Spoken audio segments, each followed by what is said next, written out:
안녕하세요. HLB가 1월 8일자로 오병영 애널리스트의 리포트가 떴습니다. 자, 믿고 가는 오병영 애널리스트인데요. 이 오병영 애널리스트에 대해서 간단하게 한번 설명드리면요. 자, 이전에 10월 26일에 박셀바이오 리포트가 나왔습니다. 이때 가격이 얼마였느냐? 무상증자 전 24,600억 원이었습니다. 자, 여기에서 CR 4명 그리고 중앙생존값이 40개월이다 라고 말을 해줬는데요. 자, 이걸 쓴 애널리스트가 바로 오병영 애널리스트입니다. 자, 이때 이후로 박셀바이오가 폭풍 상승해가지고 주가가 10배, 20배를 갔었죠. 박셀바이오의 상승의 첫 스타트, 트리거를 당긴 애널리스트가 바로 오병영 애널리스트입니다. 그 오병영 애널리스트가 1월 8일자로 HLB 리포트를 또 작성을 해서 냈습니다. 자, 여기 또 좋은 내용들이 많이 있는데요. 자, 박셀바이오와 다르게 HLB는 목표 주가를 이렇게 적어준 거 알 수가 있겠습니다. 144,500원을 적어줬고요. 그 97,000원 현재 주가 대비 상승 여력은 50% 있다라고 얘기를 해주고 있습니다. 자, 요게 이제 내용들은 제 차차 하나씩 좀 심층적으로 살펴보려고 하고요.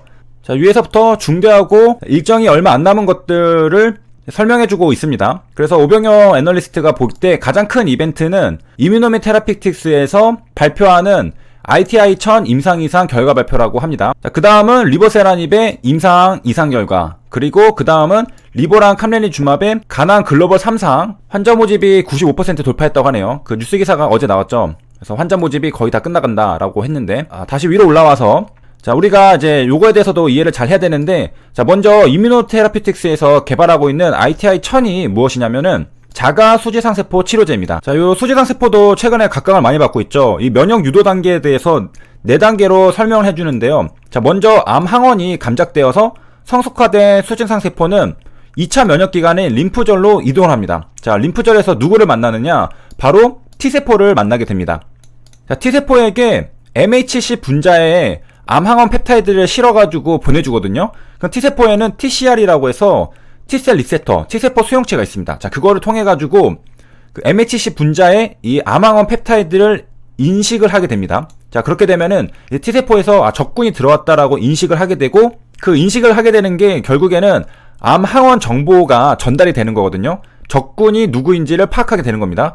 자, 그래서 이제 정보를 전달받았죠. 수지상세포로부터 정보를 전달받은 T세포는 활성화가 됩니다. 그러면서 이제 세포 증식. 왜냐면 이제 군대를 양성해야 되거든요. 그래서 세포를 증식하고, 그 다음에 항원 특이적인 면역 반응을 유도해서 이제 암세포를 공격하게 되는 이러한 작용 기전을 가지고 있습니다. 그러니까 T세포는 직접적으로 공격하지만은 수지상세포는 일종의 커맨드 역할이죠. 메신저 역할이죠. 그래서 T세포에게 적군이 누구인지를 알려주는 그런 역할을 하게 됩니다. 자, 그래서 이제 간단하게 또 정리를 해보자면은 수지상세포가 암을 만나게 됩니다. 그러면은 이제 감작에 대해서 성숙화가 되고요. 그러면 2차 면역기관 림프절로 이동해서 거기에서 T세포를 만납니다. 그래서 T세포에게 암항원 펩타이드를 전달해주고 이것을 인지해서 T세포가 활성화되고 우리가 면역 반응을 일으키게 되는 것입니다. 자, 여기 보면은 이제 T세포랑 수지상세포가 서로 끌어당기듯이 만나야 되잖아요. 자, 그런 것들을 도와주는 게, 자, 여기에는 CC 키모카인입니다. 자, 이 CC 키모카인이 뭐냐라고 했을 때 간단하게 멤브레인 프로틴입니다. 막 단백질이라는 건데요. 단백질입니다. 단백질. 한마디로 막에 있는 단백질입니다. 자, 요 CCR도 종류가 여러 가지가 있는데 뭐 1, 2, 3, 4 딱 이름이 다 붙어 있죠. 자, 여기 보면은 덴드레릭 셀에 발현이 된다라는 표현이 있습니다. 그러니까 수지상세포에 발현이 된다는 겁니다. 자, 어떻게 생긴 거냐? 자, 요렇게 생겼습니다. 자, 여기 인지질로 이제 막이 형성이 되어 있고, 자, 여기에 이렇게 뭐가 있죠. 여기에 바깥쪽이 세포 바깥쪽이고, 여기 노란색이 세포 안쪽입니다. 그래서 요 바깥쪽을 엑스트라셀룰러라고 하고요. 자, 요 노란색 부분을 인트라셀룰러, 세포 안이라고 합니다. 그래서 세포 막에 이렇게 막 단백질이 박혀 있는 겁니다. 세포가 막으로 둘러싸여 있잖아요. 이 막에 단백질들이 박혀 있습니다. 그렇게 해서 서로 세포들끼리 상호작용을 하는 거거든요. 그래서 수지상세포에 CCR이라는 것이 막 단백질인데 그게 박혀 있어가지고 T세포를 끌어당긴다는 겁니다. 자, 그러면은 이제 CC 키모카인 같은 경우에는 이게 세포 밖에 있는 것일까 안에 있는 것일까? 자, 보면은 이너걸이라고 적혀 있는데요. 자, 이거는 그 어떤 멤브레인 프로틴이냐? 세포 안에도 있고 밖에도 있는 게 바로 이너걸입니다. 자, 다 이렇게 생긴 거 아니냐? 밖에만 있는 것도 있죠. 자, 여기 보면은 extrinsic이라고 되어 있는데 요것은 세포 막 밖에 있는 거죠. 밖에 있는 단백질도 있고, CC 키모카인 같은 경우에는 이렇게 밖에도 있고 안에도 있고 이렇게 박혀 있는 막 단백질입니다. 자, 이런 게 수지상 세포에게 발현이 되어 있다라는 것이고, 자, 이런 것들을 통해서 T세포랑 상호작용을 한다는 뜻입니다. 자, 그 다음에 얘도 보면은 밖에도 있고 안에도 있죠. 그러니까 당연히 여기 적혀 있듯이 이너걸 프로틴이라고 적혀 있죠. 그러니까 밖에도 있고 안에도 있으면은 다 이너걸입니다. 자, 여기 보면은 최근에 2020년 7월 29일 한국에서도 뭐 JW 크레아젠이라는 회사가 수지상세포 치료제 제조 기술 뭐 중국 특허 냈다라고 해서 한국 기업도 뛰어들고 있는 것을 확인할 수 있는데요. 수지상세포를 이용해서 어떠한 사업들을 하고 있느냐, 자가면역 질환 치료제, 백신 이런 것들도 개발하고 항암제, 백신도 개발을 합니다.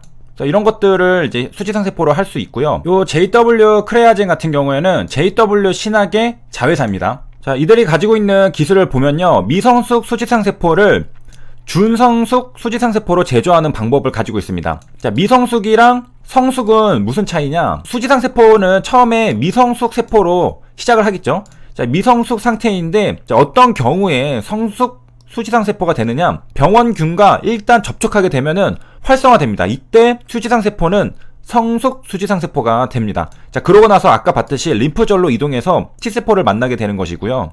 자, 그러니까 우리가 면역작용, 이뮤 리스폰스의 시작 단계에 바로 미성숙 수지상세포가 있다는 것을 알 수가 있겠습니다. 자, 이 미성숙 수지상세포가 병원균을 만나면 식균 작용으로 삼킨 다음에 이 단백질을 분해가지고 그 조각을 MHC를 이용해서 표시를 합니다. 자, 이때 림프절로 이동을 하겠죠. 그러면 림프절에서 T세포가 발견을 하고서 확인을 하고 면역 반응을 일으키게 되는 것입니다. 자, 그래서 이런 것들이 우리 몸에서 자연스럽게 일어나는데, 요 JW 크레아젠 같은 경우에는 직접 자가 항원과 활성화 물질을 처리해 주는 거죠.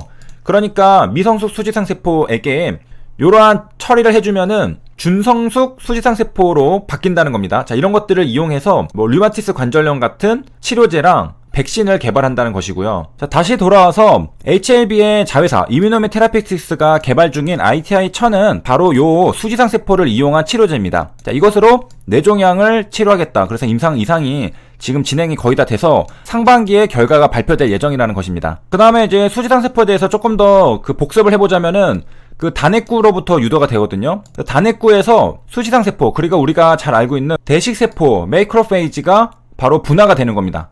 자, 백혈구죠. 이 백혈구인 단핵구에서 수지상세포가 되기도 하고 대식세포가 되기도 한다는 뜻입니다. 자, 그래서 이번 시간에는 그 오병영 애널리스트의 HLB 리포트를 보기 전에 그 워밍업으로 수지상세포에 대해서 작용기전들에 대해 살펴봤습니다. 자, 이런 것들이 기본 바탕이 탄탄하게 갖춰져 있어야지 임상시험을 이해하는데 굉장히 그 쉽고 편하거든요. 결국에는 이러한 배경 지식들이 쌓여가지고 그 전체적인 이해도를 높여주게 됩니다. 가끔씩 댓글로 어렵다고 하시는 분들이 있는데 좀 어려운 부분들은 제가 라이브로 한번 또 설명을 드리는 시간을 갖도록 하겠습니다. 자, 그래서 이해가 안 간다고 너무 좌절하지 마시고, 이해를 잘 하시는 다른 구독자님들은 거의 1년 넘게 계속해서 같이 공부를 해왔거든요. 그렇기 때문에 그런 분들은 그동안 1년 동안의 내공이 있기 때문에 쉽게 이해를 하실 수 있는 것이고, 최근에 뭐 구독하신 분들은 당연히 기존에 그런 배경 지식이 없기 때문에 조금 버거울 수가 있죠. 그런 부분들은 제가 라이브로 채워드리도록 하겠습니다. 자, 여기까지 시청해주셔서 감사합니다.